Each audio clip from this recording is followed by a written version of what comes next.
Hello my dear students. Today I'll discuss about the subject of pathology and my topic is pulmonary tuberculosis. I think you all heard the name of pulmonary tuberculosis. It is the most common infectious disease in the developing and underdeveloped countries, and it is one of the most leading cause of death in India also. Now, firstly, I will discuss about the definition of pulmonary tuberculosis. Pulmonary tuberculosis is an infectious disease of lung which is caused by the microorganism Mycobacterium tuberculosis. तो pulmonary tuberculosis क्या है? ये एक lung का infectious disease है जो क्या करता है, माइक्रो ऑर्गेनिज्म माइकोबैक्टीरियम ट्यूबरकुलोसिस से कॉस्ट होता है. कॉजेटिव एजेंट क्या है? Mycobacterium tuberculosis. ओके, जो मेनली लंग टिश्यू को अफेक्ट करते हैं. ठीक है. Next, site of infection. Site of infection is pulmonary alveoli. We all know that Mycobacterium tuberculosis is the aerobic bacteria, means it need oxygen to survive. So for this reason it mainly affect the pulmonary alveoli where the gaseous exchange takes place. Okay. Next, the causative agent. Previously I discussed that causative agent is Mycobacterium tuberculosis. Next, I will discuss about the pathophysiology, means how the disease occurs. I show you a diagram. This is the Mycobacterium, which is the main causative agent, and it enters into the lung and it resides into the alveoli. Mainly 3 case scenario is occur while Mycobacterium tuberculosis enters into the lung alveoli. First, if the immunity is high, it exit the mycobacterium or pathogen, so complete elimination of the infection occurs. In this condition, there is no symptom or no infection takes place by the Mycobacterium tuberculosis. Next case scenario is retention. In this condition, immune system suppress the infection, means the individual cannot show the symptom of tuberculosis, but the asymptomatic tuberculosis take place. This is called latent tuberculosis. And another case scenario is active infection.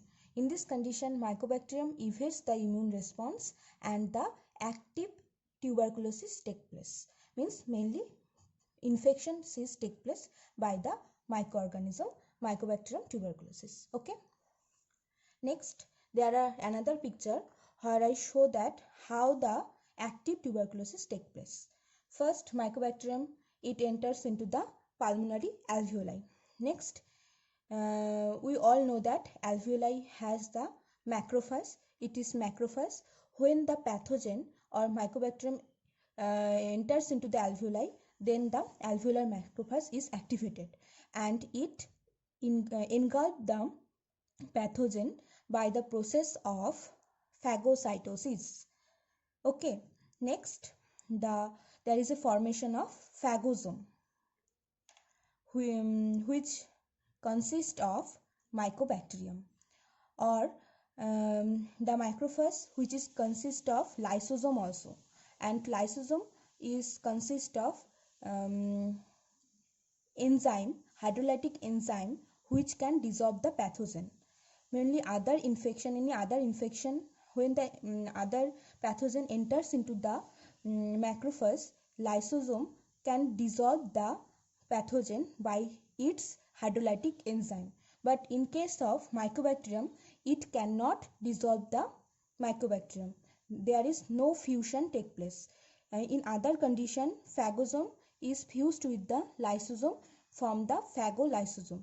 But in this condition, Mycobacterium, if the Mycobacterium enters into this macrophage, there is no fusion take place. So fusion is inhibited and the Mycobacterium is present into the alveolar macrophages without being detected by the immune response or immune system of our body, and the replication of Mycobacterium tuberculosis take place, and that may lead to primary infection. Okay, पहले क्या होता है, यहाँ पे Mycobacterium जो है वो enter कर रहा है लंग का एल्वुलाई में. लंग का एल्वियोलाई में हमको पता है क्या, सेल मीडिएटेड इम्यूनिटी में पढ़ा था हम लोग, वहाँ पे क्या है, मैक्रोफेज है। तो जब लंग का एल्वियोलाई में माइकोबैक्टीरियम एंटर करेगा तब मैक्रोफेज एक्टिवेट हो जाएगा, और मैक्रोफेज क्या करेगा, थ्रू द फैगोसाइटोसिस वो माइकोबैक्टीरियम ट्यूबरकुलोसिस को इनगल्प करेगा, और इनगल्प करने के बाद उसको क्या फॉर्म करेगा, फैगोसोम फॉर्म करेगा। और मैक्रोफेज के अंदर में ऑलरेडी प्रेजेंट है लाइसोसोम, जो एक हाइड्रोलाइटिक एंजाइम से भरा हुआ होता है। और वो लाइसोसोम क्या करता है, मेनली कोई भी पैथोजन वहाँ पे आएगा तो उसको डिजॉल्व करेगा और वो इन्फेक्शन को वहाँ से एलिमिनेट करेगा। बट जब इन केस ऑफ माइकोबैक्टीरियम के क्षेत्र, जब माइकोबैक्टीरियम इसके अंदर में एंटर करेगा तब लाइसोसोम जो है वो उसको फ्यूज नहीं करके उसको डिजॉल्व नहीं कर पाएगा। तो डिजॉल्व नहीं कर पाएगा तो इन्फेक्शन भी एलिमिनेट नहीं हो पाएगा, फैगोलाइसोसोम फ्यूशन नहीं हो रहा है। तो इसमें क्या होगा, माइकोबैक्टीरियम जो है वो क्या करेगा, मैक्रोफेज के अंदर में उसका रेप्लिकेशन स्टार्ट हो जाएगा, बट इम्यून रिस्पॉन्स और इम्यून सिस्टम कोई भी उसको डिटेक्ट भी नहीं कर पाएगा, और इससे क्या होगा, प्राइमरी इन्फेक्शन का स्टार्टिंग होगा। ठीक है।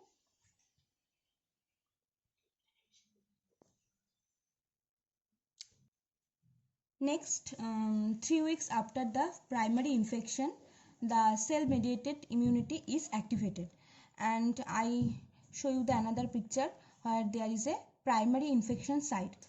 So after the activation of cell-mediated immunity, mainly the immune cell are surrounded by the primary infection site of the lung. Okay, this is called granuloma. Okay, when the site of infection is the area where the site of infection takes place, there is a necrosis occur. This condition is called Gone focus. When it also involves the lymph node of the lung, then it is called the Gone complex. Gone complex is also called the primary infection or primary tuberculosis. Next, the area is gradually fibrosed and calcification takes place. This is termed as rank complex.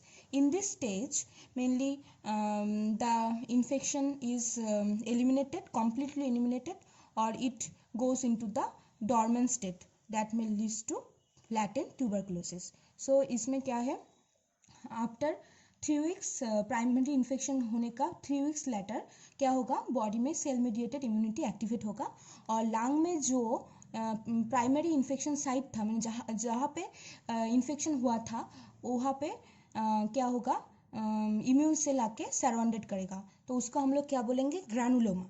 और ग्रानुलोमा में जब क्या होगा, necrosis होगा, mean tissue का death होगा, lung tissue का death होगा इन्फेक्शन के वजह से, उसको हम लोग बोलेंगे घॉन फोकस। और घॉन फोकस के साथ जब लंग का हाइलर लिम्फ नोड इन्वॉल्वमेंट होगा, मीन्स इन्फेक्शन लिम्फ नोड में भी इन्वॉल्वमेंट करेगा, तब उसको हम लोग बोलेंगे Ghon complex. Ghon complex and primary tuberculosis same है।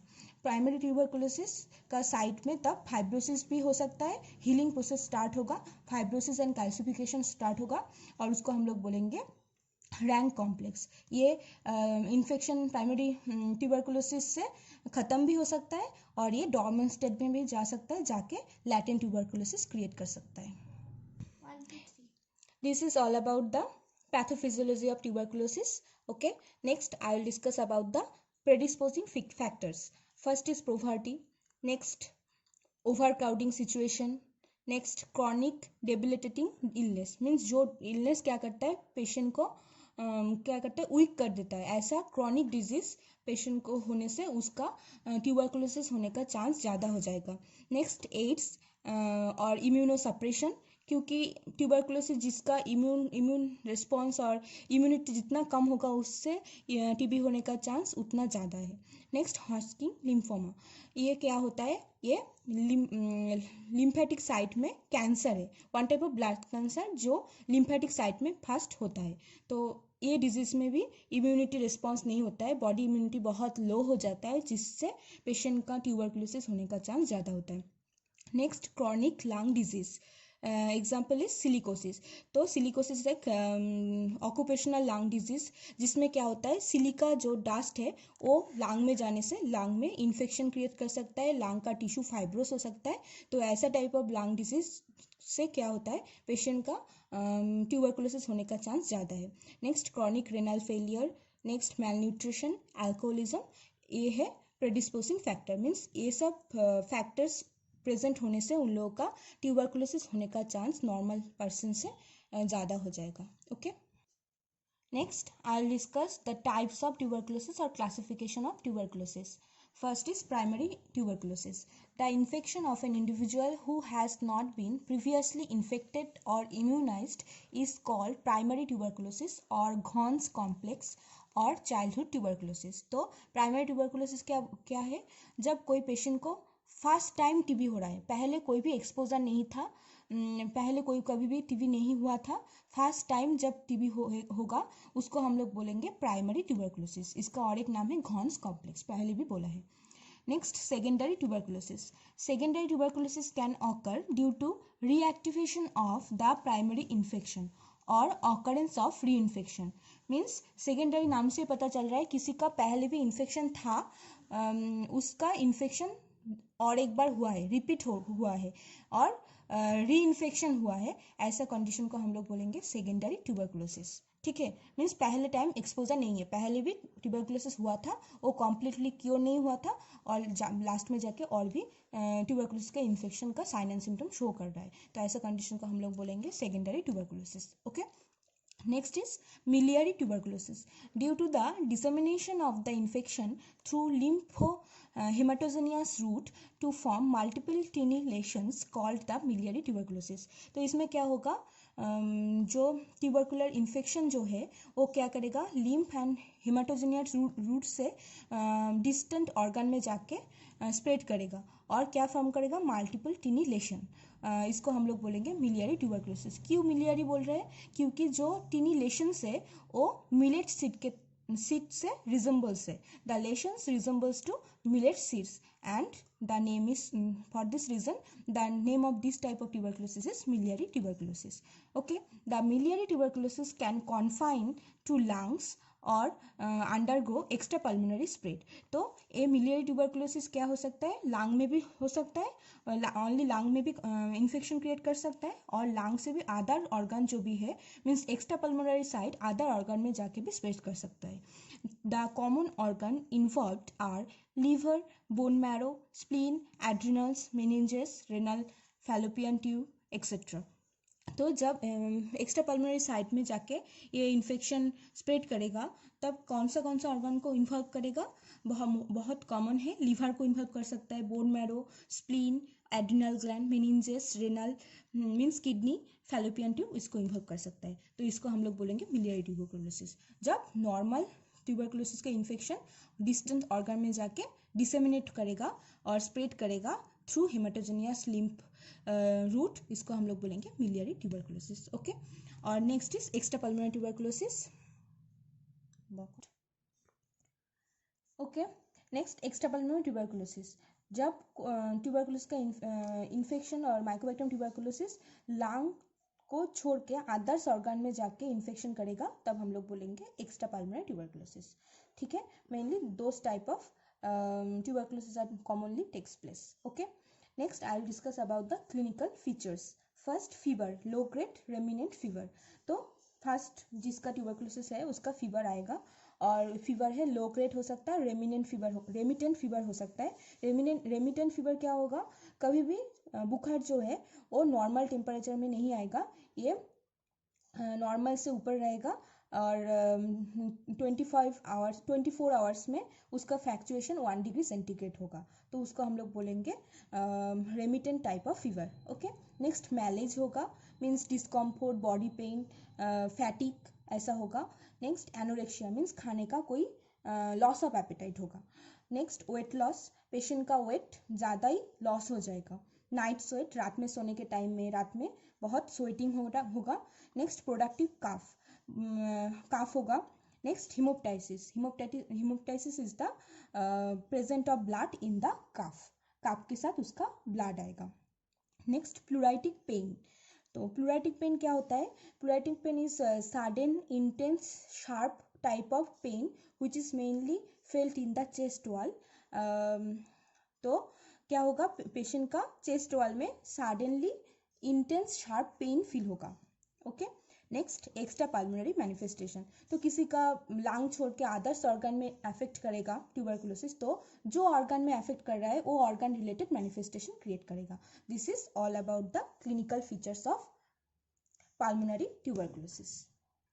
Next, I'll discuss about the various type of diagnostic evaluation for the tuberculosis. Okay, means कोई पेशेंट आएगा तुम्हारे पास तो हम लोग कैसे पेशेंट को डायग्नोस करेंगे पेशेंट का ट्यूबरकुलोसिस हुआ है। First, history and physical sign, means history taking करना पड़ेगा पेशेंट का, कोई फैमिली हिस्ट्री है क्या, एक्सपोजर हिस्ट्री है ऐसा, और physical sign means clinical features देखना पड़ेगा। Next, erythrocyte sedimentation rate, ESR देखना पड़ेगा। ESR में मेनली इन्फेक्शन हो रहा है पेशेंट का, तो ESR भी नॉर्मल से ज़्यादा होगा। रेडियोग्राफी में इसके अंदर में मेनली आएगा एक्सरे, चेस्ट एक्सरे।